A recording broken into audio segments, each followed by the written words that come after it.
senhores, bom dia, sejam todos bem-vindos para mais uma aulinha nossa de ciências. E na nossa aula de hoje nós vamos estar iniciando o nosso módulo 2 de ciências. Então corre lá, pega o livrinho de vocês, pega o módulo 2 e abre na página 208 do módulo 2, tá? Nós vamos iniciar conteúdo novo, capítulo novo, onde nós vamos estar descobrindo um pouquinho mais sobre o solo e as atividades que são desenvolvidas nesse solo, as atividades humanas que são desenvolvidas no solo. Parte dessas atividades vocês conhecem, talvez todas vocês conheçam, mas não com a propriedade que nós vamos estar vendo agora, tá? Então, vamos lá. A primeira atividade que pode ser desenvolvida, que é efetuada através do solo, é a drenagem. E todas essas atividades que nós vamos estar vendo nessa aula de hoje, elas são atividades que são oriundas, que vêm a partir das práticas agrícolas, para que haja o cultivo, para que haja a plantação, para que haja a manutenção das atividades agrícolas, nós vamos estar utilizando e realizando essas atividades no solo, para que a gente tenha uma colheita, para que a gente tenha uma produção efetiva. Então, a primeira atividade que a gente vai estar conhecendo é a drenagem. A drenagem nada mais é do que eu estar sugando do solo o excesso de água. Vocês sabem, e se não sabem, vão ficar sabendo agora, as plantas elas têm um nível de água que vai permitir com que elas sobrevivam. Elas não podem estar submetidas a uma grande quantidade de água com um solo encharcado e nem podem estar em um solo pobre de água. Então, para que isso aconteça, para que exista um equilíbrio da quantidade de água no solo, a gente faz a drenagem do solo, pessoal. E a drenagem, ela pode ocorrer de forma natural, com o próprio solo absorvendo aquele excesso de água, ou ela pode acontecer com a ação humana, que é o que a gente vê aqui na imagem, quando os homens cavam valas para permitir que a água, o excesso de água, escorra para dentro dessas valas e saia esse excesso de água de onde as plantas estão.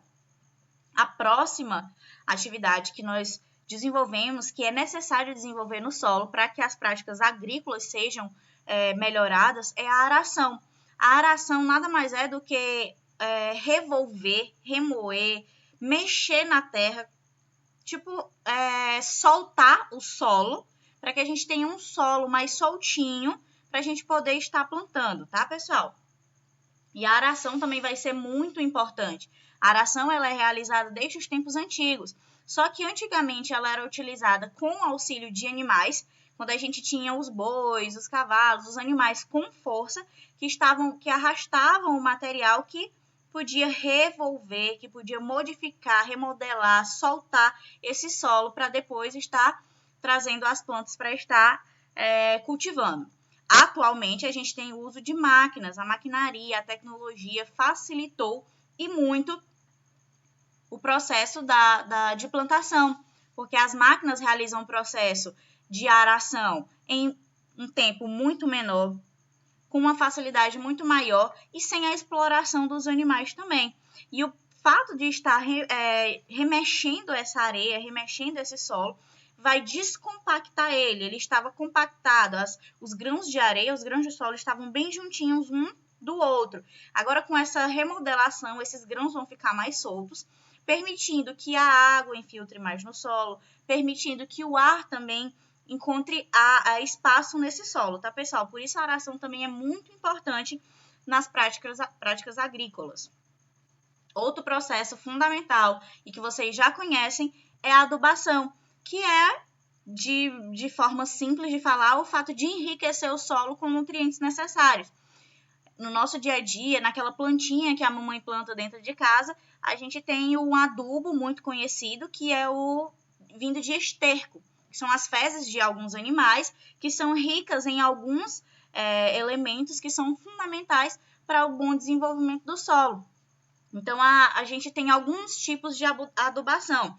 E aí vocês podem estar conferindo esse conteúdo na página 213 do módulo de vocês, onde a gente tem a adubação química, que é quando a gente aplica substâncias químicas que podem ser extraídas de rochas ou produzidas artificialmente em indústrias. A gente aplica esses produtos químicos no solo para estar enriquecendo ele para depois realizar uma plantação. A gente também tem a adubação orgânica, que é feita com os restos orgânicos, que é a que a gente conhece, com o esterco, que são restos de fezes de animais, restos de vegetais, com a presença de minhocas. As minhocas também realizam um processo muito importante na adubação, que é onde elas vão estar criando esses elementos fundamentais para a melhora do solo para uma futura plantação.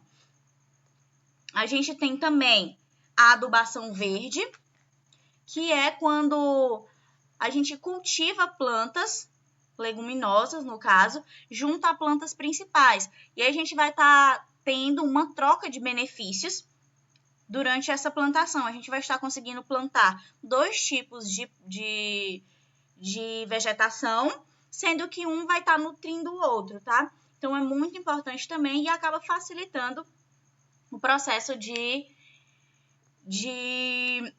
das práticas agrícolas. E aí, por último, não menos importante, a gente tem o plantio direto, tá, pessoal? Que não vai ser uma forma de adubação, mas vai ser uma forma de realizar o plantio.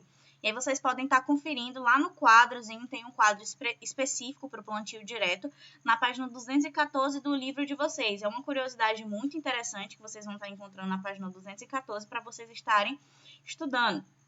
Acontece que nesse plantio direto, a gente vai estar permitindo ou mesmo diminuindo o processo de erosão do solo, o processo de enfraquecimento do solo que acontece devido às plantações simultâneas. A gente acaba empobrecendo esse solo com as plantações simultâneas. E com o plantio direto, a gente consegue estar diminuindo esse impacto sobre o solo, tá, pessoal?